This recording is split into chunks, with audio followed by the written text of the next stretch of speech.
Assalamualaikum warahmatullahi wabarakatuh. Kami kumpulan TKRS SK Cincin akan membuat demonstrasi ikatan.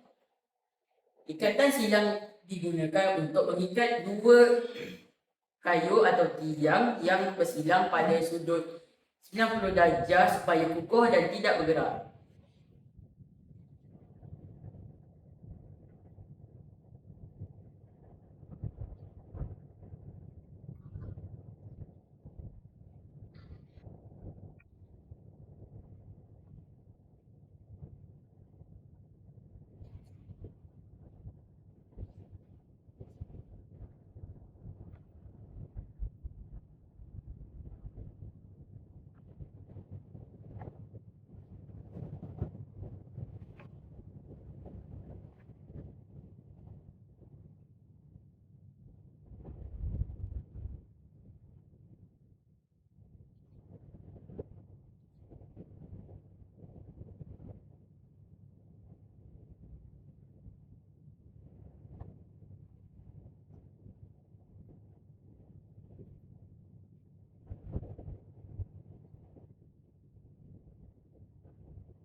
Ikatan bunga guti juga dikenali sebagai ikatan bunga getah. Ialah salah satu ikatan asas yang digunakan untuk mengikat tali pada tiang dan kayu. Salah satu kegunaannya ialah membina peralatan perkhemahan seperti ampayan, rak kasut dan lain-lain.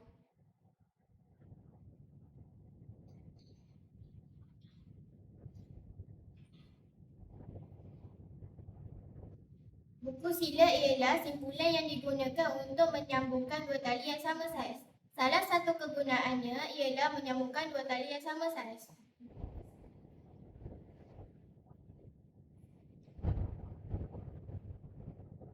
Simpulan manuk ialah ikatan tali yang digunakan untuk memulakan ikatan pada tiang atau kayu.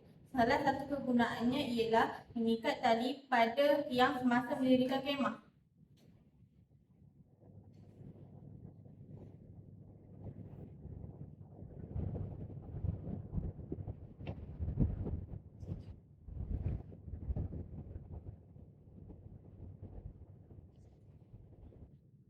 Sekian, terima kasih.